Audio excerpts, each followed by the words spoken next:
I'm one of the monks. I also write the music for Halo and work on the sound design. I'm Marty O'Donnell, and this is my little friend. All right. Bigger than you think, O'Donnell.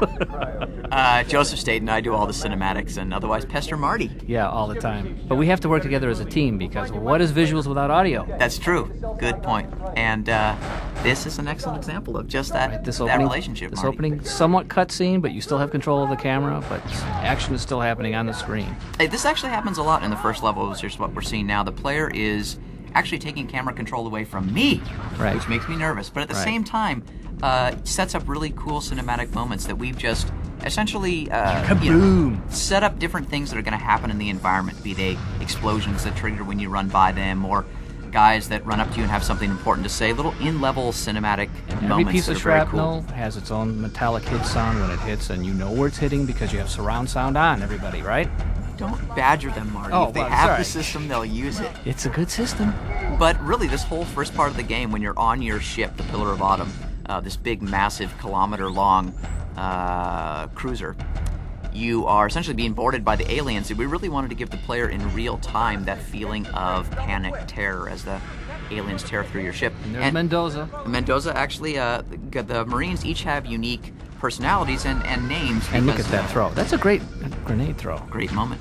So every time you meet a new Marine, he's going to maybe have something interesting to say, but he's going to have a unique voice, and that voice will stay with him throughout his lifetime. Which is brief. If you're trying to protect them. Marty. Oh. And this is a part of an insertion cinematic, what we call the cinematic moments at the beginning of a level, where we introduce the level to the player, show them the environment they're going to fight in, maybe show them a preview of the enemies they're going to face, that sort of thing. And hear the ambient background of the birds and the wind and the Covenant dropship coming from far away, and the music swelling as you see the sun. And this is actually a pretty challenging Of course, environment. you're not hearing that at this moment. You're hearing us. Right, sure. But, okay, just pretend. But a pretty challenging environment to actually try to create cinematics for and add sounds to, just because it is so big and imposing. And a giant waterfall over to your right, which is echoing off the cliffs. And it really, truly is echoing because we have environmental modeling, digital signal processing chip on the Xbox, which we can set to all sorts of environmental models. Like this is a huge room with a really big echo. And this is the Arnold Schwarzenegger shot. I don't know why you refer to that as the Schwarzenegger shot. Don't you when remember it's that movie? clearly a sort of Godard. Anyways, Yeah. that's another insertion cinematic, again, showing the player who they're going to fight, where they're going to fight them. Yep. And if you're quick enough on this level, you can actually steal one of the Banshees, this alien flying vehicle, from the aliens before they're able to get into it. And to show you how big it is, I think if you were to get in this Banshee and just fly straight across to the other side, it still takes you like 20 seconds. It's a really big... And every big one of space. those little plasma hits, when it hits the wall, has its own little unique burning sound. Which Actually- was partially my mouth noise, by the way, for those of you who didn't know that. That's gross, dude. Yeah, okay. But, Mouth I mean, noises are good for games, trust me. Because you know what, they're good everybody for else... something else, hey, too. Hey, hey! Edit that out. All right. Yeah. Okay, so where are we? Look at those hooves that these guys have. Those creatures are great. You know, whenever you kill one of those creatures, you should definitely get up close and just look at it for a while, because it's unbelievable what it looks like. Actually, we don't really spend a lot of time luxuriating on and actually showing you the aliens in the cinematics, Right. which is too bad, because every little piece of them has a sound when it clanks. This hunter's armor, his shield, Right. for example. Even when he's breathing, he makes sounds, and it's tied directly to the way his idle animations work, and then his action animations. My favorite sound I think I've heard that you've created so far, Marty, though, is when you sneak up behind one of these hunters Yeah. and you melee attack them in the game, Yeah. and then, I'm not going to spoil it, but you just got to listen to the sound they make when they die, when they fall forward and die. Gabonk. It's good stuff. Think watermelon Yeah, wrapped there up you in go. a big thing Hit of with a- tinfoil. Right, baseball Hitting bat. the ground. Yeah. So this is good here. You got the sniper rifle. You get in Uh-huh. close. Hey, Does this Marty, remind you of does anything? Does this look familiar, Marty? Oh, Yeah, but I was on that other end. Oh wait, if that didn't look familiar, does this look familiar? No. Oh, Martin! What? Oh. Ooh. Yeah, That should remind you of every single time you ever faced me in multiplayer, muchacho. I know. But that's because I actually spend my time working rather than playing till I get good. Hey, if you listen really close, I think you can hear the ice creaking. Yeah, and the snowflakes actually hitting the ice. Uh-huh. Every detail is in this game. And the cool thing about, well, I mean, this is just cool, right? This is totally cool. I'm sort of mesmerized by it. Take that, dang! Yeah. And actually, the first And the time I ghosts saw this, the coming ghosts out, that actually is coming so out cool. of the thing. That's great. The physics are really fun to work with. So when we actually attach sounds and they work with the actual physics of the environment, that means the sounds do things that we weren't even planning on them to do once you start working with them in the environment. So as the hovercraft gets nearer and further away and bounces, the sound actually responds. And crash, there you go. The sound of metal crashing into metal. What you're saying, Marty, is it's all about putting the puzzle pieces into place and then just letting the player go. Letting Jason Jones make it happen. There you go. He's the man. There you go. See, I know who's the kiss. Oh, sorry. And there's the tank that looks broken, but it's not. See, because he starts it up. And working on engine sounds for these things is also a blast because the engines, you can tell exactly what's coming at you from behind. Something's coming at you from behind. You can tell if some little creature walking up to you or some huge tank driving up to you. You don't even have to see it. A lot of the time in Halo, when you're going through these big environments, we are built-in moments of transition. This, though we haven't created the cinematic for it yet, is going to be one of those situations where you come into a new environment that's huge and massive, and you want to show it in third person and figuring out a way to pull back and say, hey, This is how big. this is how big and cool it is. Kaboom!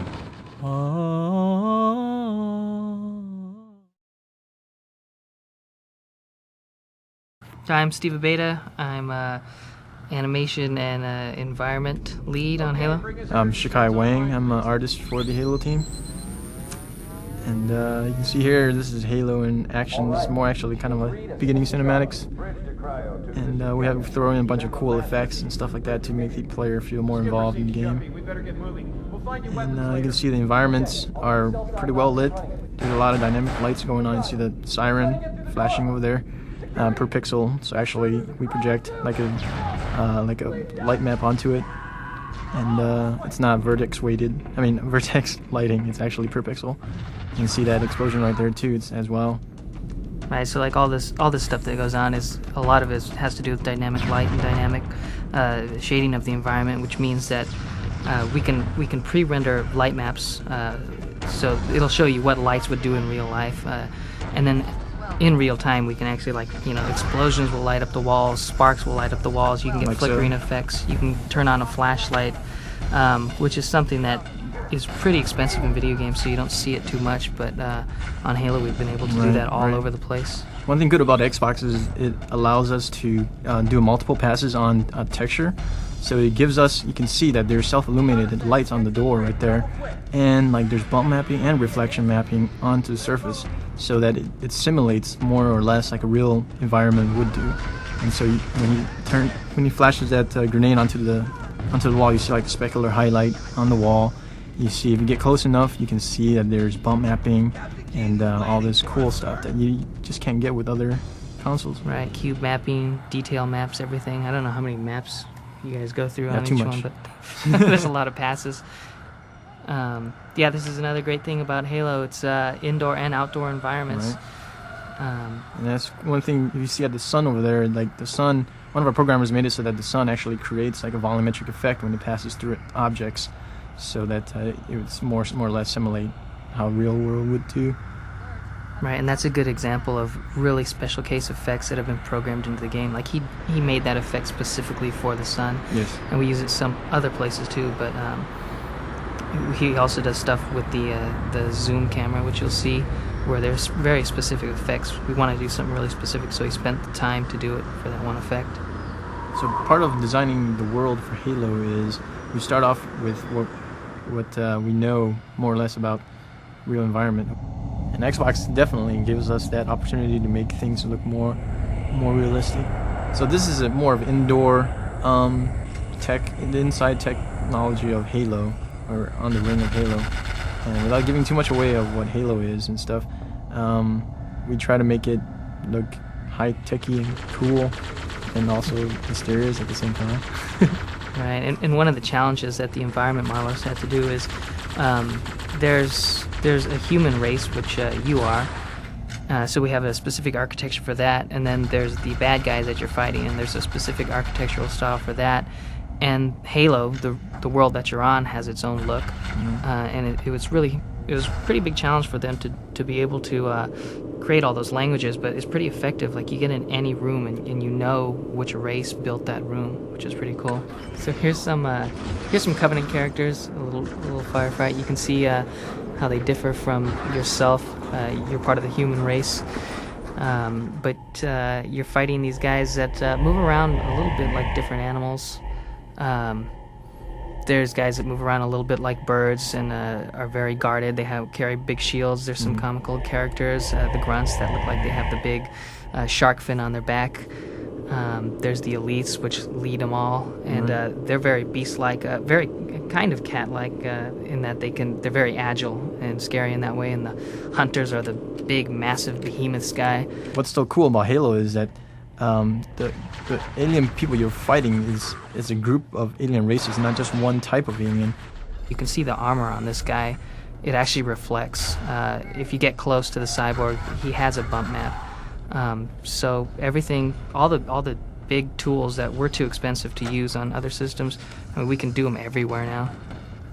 So what you're seeing here is uses of or demonstrations of two different types of weapons. There's one human weapons, which is right here is a sniper rifle, and what you saw previously were some stuff that he picked up were alien weapons. And I think one of the design philosophy that we try to do is we want to make sure that the weapons that the human use are more or less recognizable, and so that people would know how to use it, feel comfortable with it. And because we have a lot of play with the aliens weapons that we can go crazy with, so we wanted to stick with the simple rocket launcher, sniper rifles and stuff like that, and not get too crazy on the design on the human side. But when it comes to the alien side, we went all crazy with the curves and the shiny and the Fresnel effect and the purpling color and then all this cool stuff. Right, and that goes with everything, right? The ship designs, the character designs, even with the animations, the way they move. The Covenant guys are way more beast-like. We try to get the Marines to look really familiar and human-like, because you're fighting with them. So I think you want someone who you have some familiarity with, so that I think you care about them a little more. You're trying to save them. You go against these jackals. They move a little bit like birds. They're hunched behind their shields. There's grunts, they're a little comical. It looks like they have trouble moving their own body weight around. But it was really fun to be able to explore all those different styles of movement for the Covenant. Mm-hmm. So what we're seeing right here is a tank we codenamed Scorpion tank, and it's a human tank. And you can see it has 4 different treads, and each one reacts relative to how it is placed on the ground. So in Halo we have really realistic physics where you can go over bumps and stuff like that. These treads move relative to the terrain and things. For the other side, Halo, it's damn cool, man.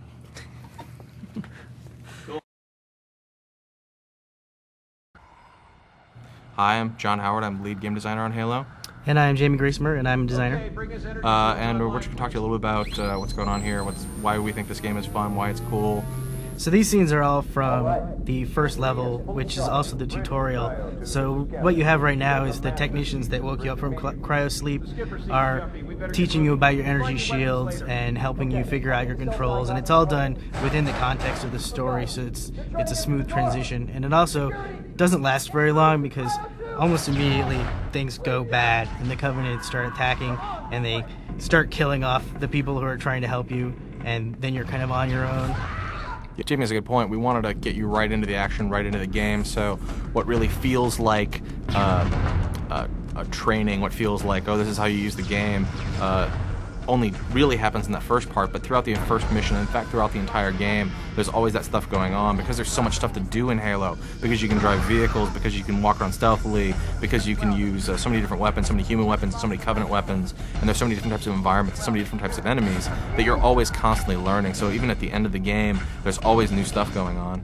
So throughout this mission, as you're progressing through, the ship is taking more and more damage, and your screen will shake more often, and things start falling and exploding, and eventually the ship is just coming apart at its seams right before it crash lands on Halo. Yeah, one of the things that's going on in this mission is the Covenant, this superior alien race, has been chasing humanity through the galaxy and destroying all of our civilizations and outposts, has come upon the ship that you're on, the Pillar of Autumn, and your goal is to get the shipboard AI, which knows the location of Earth, which is the most valuable piece of information the humans have, to take her and to get her off Halo. So you guys escape in an escape pod like this one, and crash land somewhere on Halo, and the first part of the game is about finding the rest of the human survivors and getting them with you, so you have all sorts of cool Marines and people to have combat with. And this is your first actual glimpse of Halo. We wanted to show the coolest parts of Halo first, and so we've got the 1,000-foot cliffs and the incredible sky with the ring up there in the distance. But almost immediately, before you really get a chance to sightsee, the Covenant are on top of you. The vehicle you just saw there is a Covenant dropship, and one of the challenges we face is obviously we do interior environments and we do exterior environments. One of the challenges with exterior environments is unless you populate the whole exterior with bad guys, you need a way to bring in more bad guys. You can't have guys running over the terrain for 45 minutes coming to finally reach you. So human dropships and Covenant dropships are a way for us to reinforce a battle from either side and to mix things up and to surprise you as you go through the game. And it makes stuff a lot of fun. So here's one of our friends, another one of the Covenant. This is the Grunt, who is affectionately cannon fodder. We're going to waste a couple of them here, waste a couple of elites with the turret. Now you saw the elite was trying to get in that turret himself, but then the player jumped in and used it against him. That's one of the themes in Halo, is taking enemy weapons and using them against them, effectively or ineffectively. Right, it's like taking your little brother's hand and making him hit himself with it. It's a lot of fun. So one of the things that obviously Halo's a game about combat, a game about shooting, a game about explosions, a little bit of song and dance, a lot of human weapons and a lot of alien weapons. One thing we really wanted to do with the weapons in Halo, we didn't want to make, most games have a scale of weapons. Every weapon is better than every other weapon. That's not true in Halo.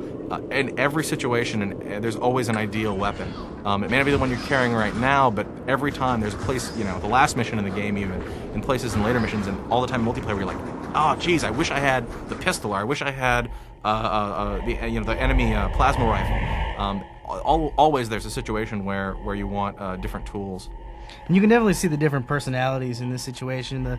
The cool stealth elite is just calmly surveying, and the grunts are kind of running around and being a little hectic, and then the giant hunter is just kind of watching for his next opponent.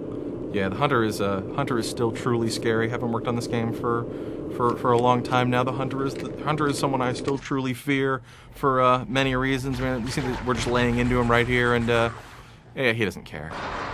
He doesn't care at all. He's gonna whip our ass.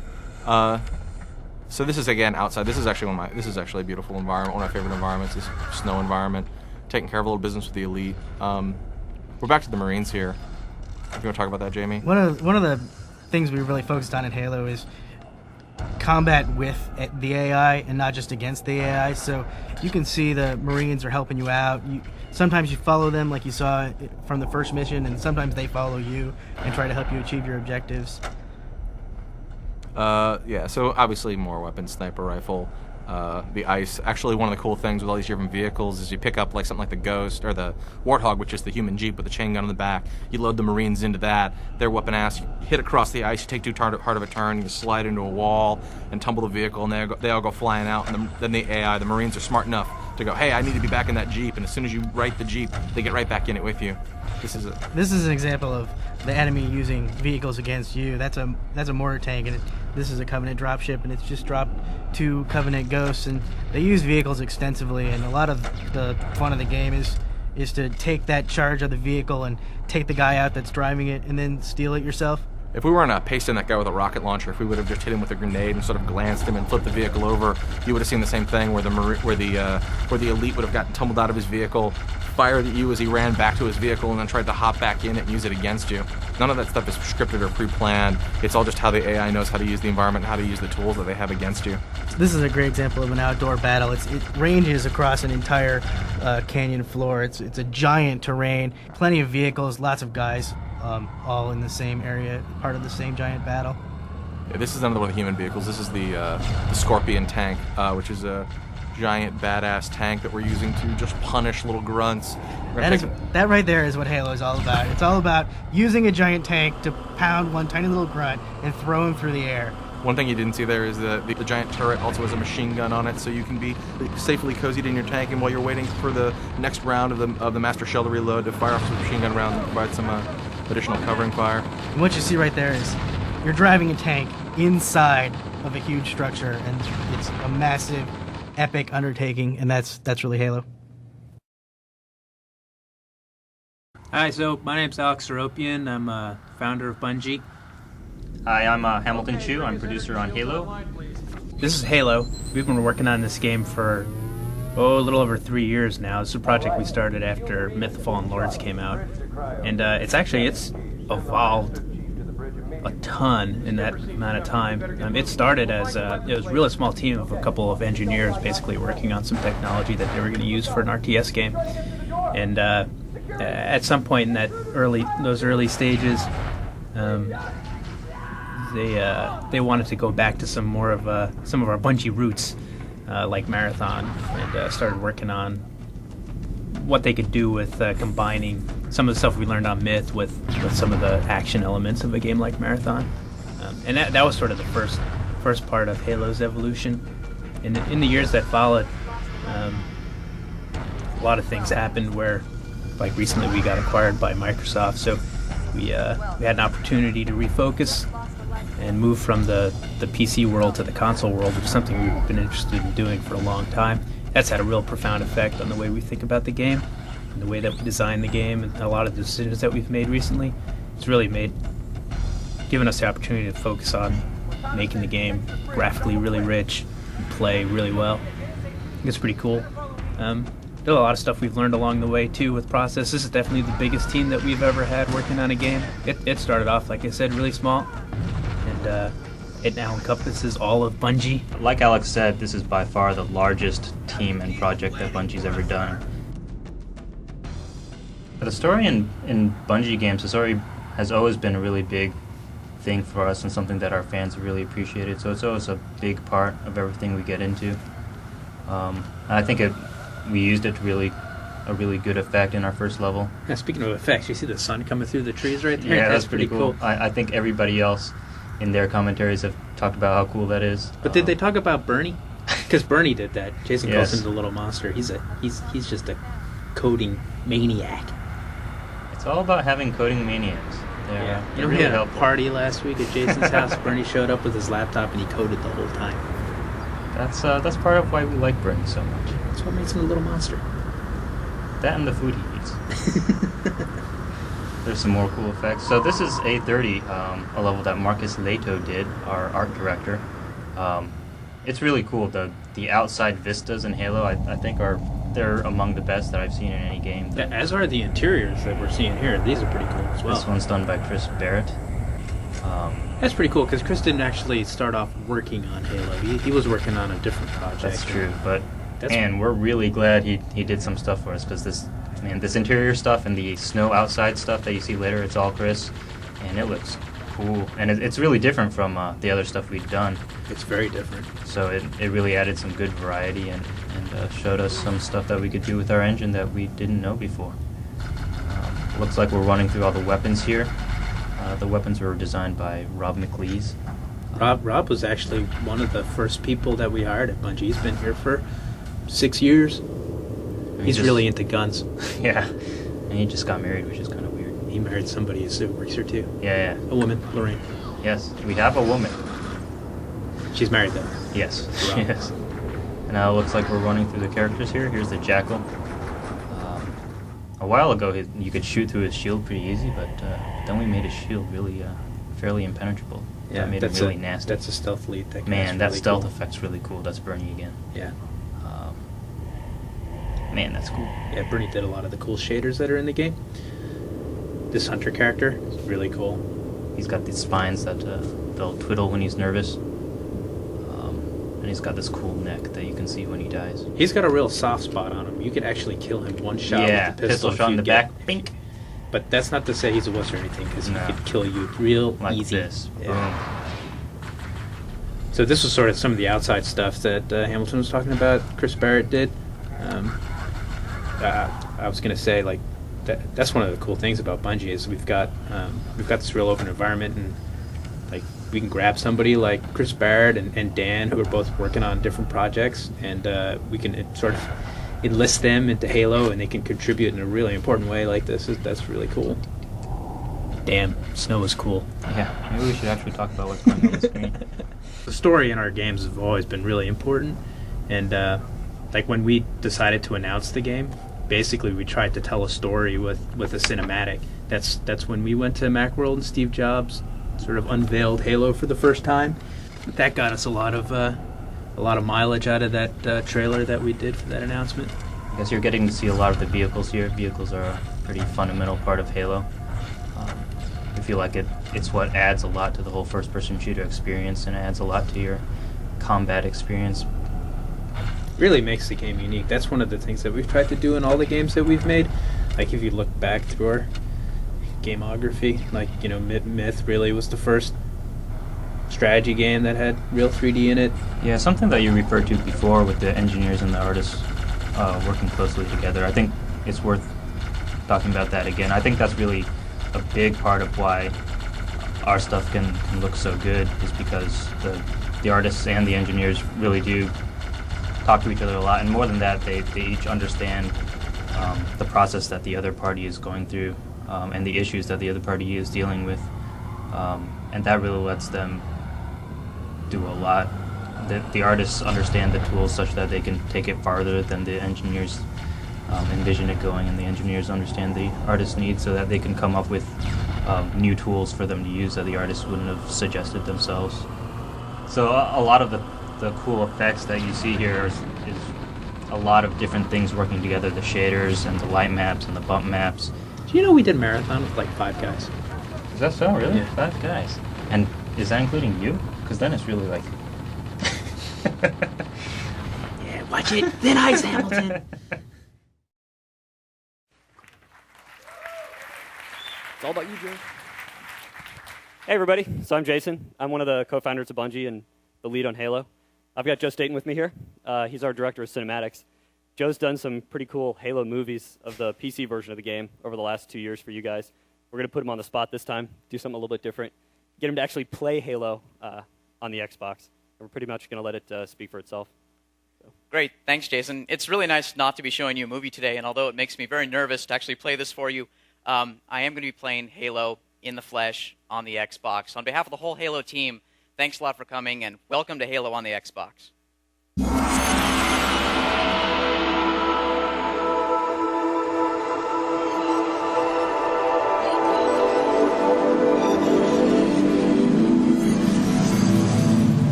Is locked in a life or death struggle with a group of aliens known as the Covenant. The Covenant have destroyed our colony worlds. Their forces, they're unstoppable.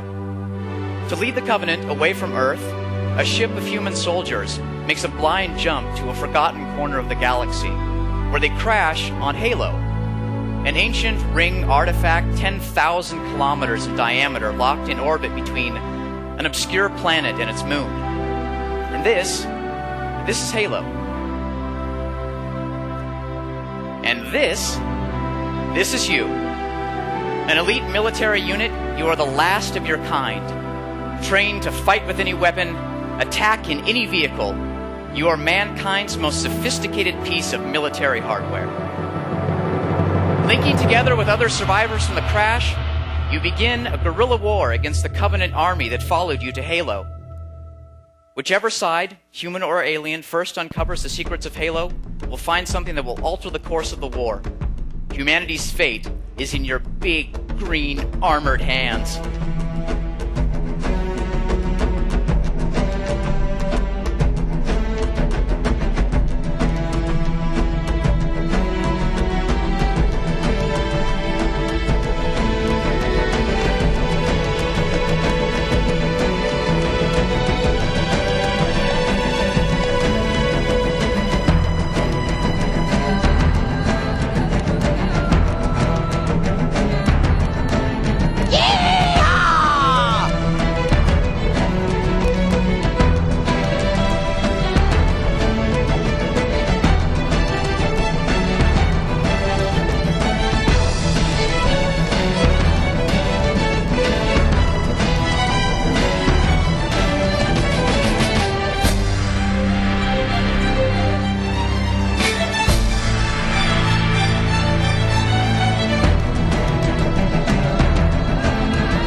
Thanks a lot.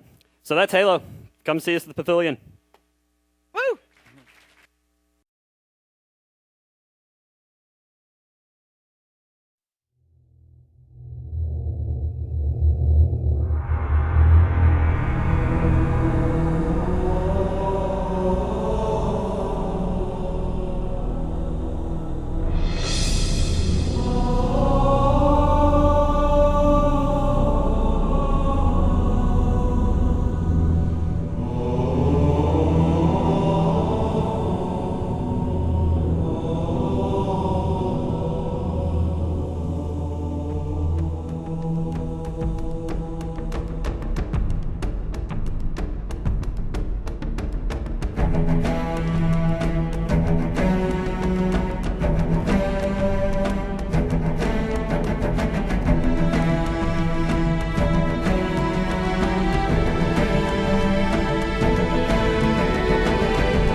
Recon reporting.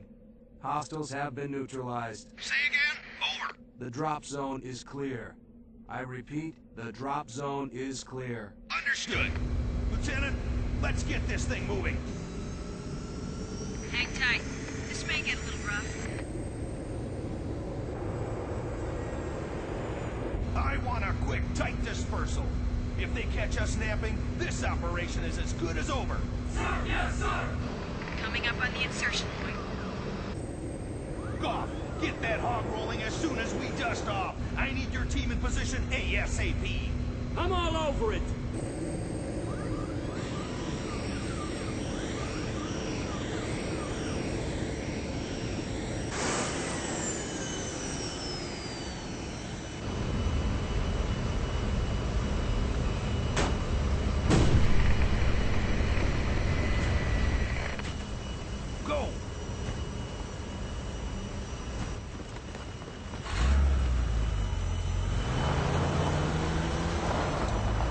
Let's roll! Get the hell out of here, Lieutenant! Good luck.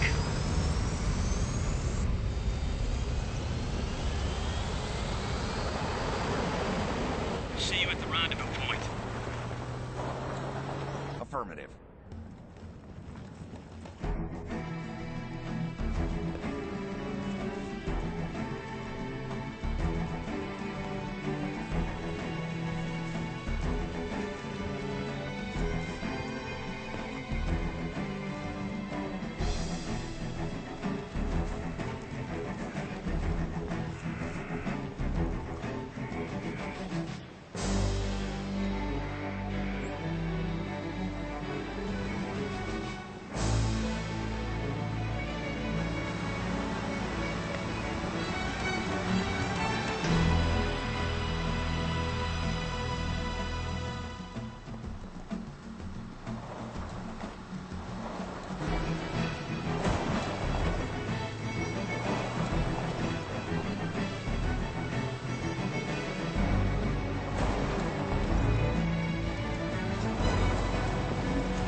Hang tight.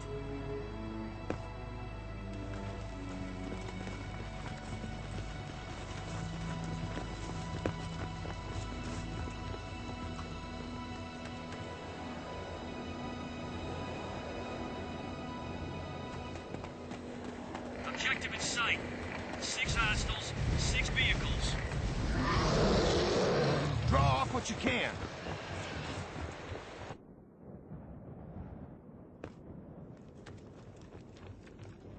Sigurd, target infantry.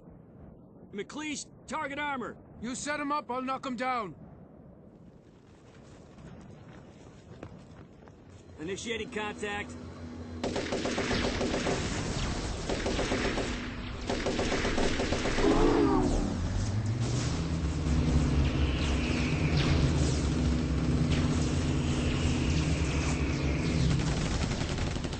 That did it. Pull back!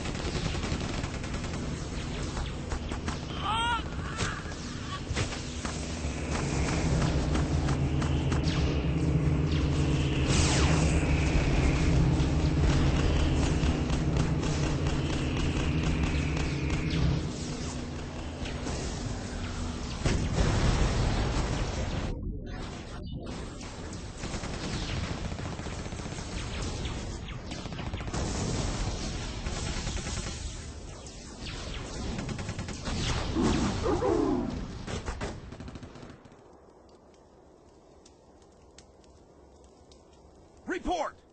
We lost Sigurd. Goff, you and McLeish keep this entrance clear. The rest of us are going down that hole to find whatever those blue bastards were after. Private Wang, you have point.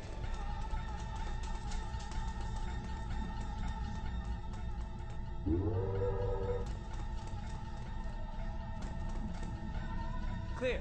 No movement. No heat. No Covenant anywhere. Something ain't right. Hold up. And Wang, put a sock in it, will ya? Alls I'm saying is, there's a lot of unlocked doors for something that nobody's supposed to have been in 100,000 years.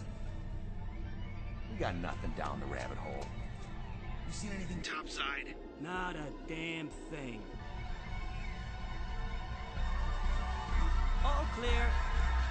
looks like nobody's...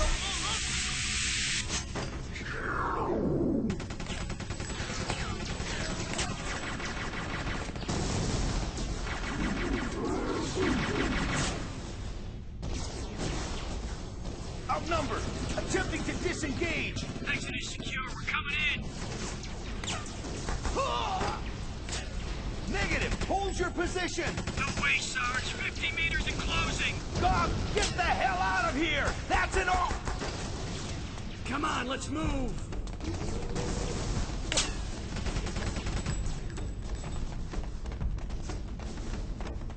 Go. I'll cover you.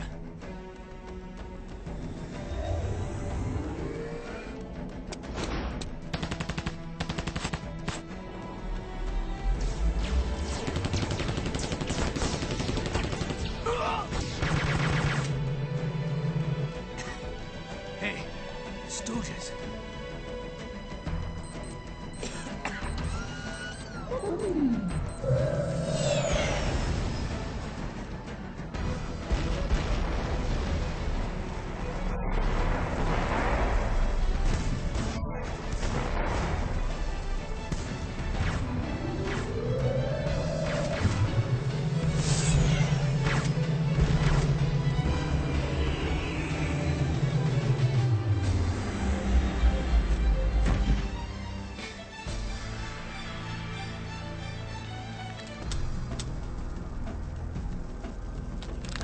Destruction is the will of the gods, and we are their instrument.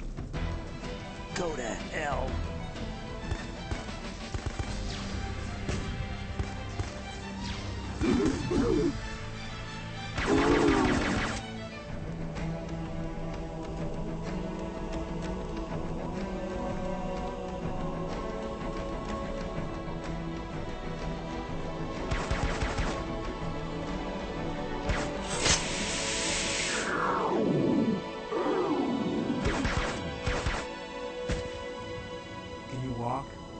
Cortana told us one of you was on board, but I didn't believe her. Enemy Airborne Battalion inbound. Let's get you on board. You're staying? Yes. My battle has just begun.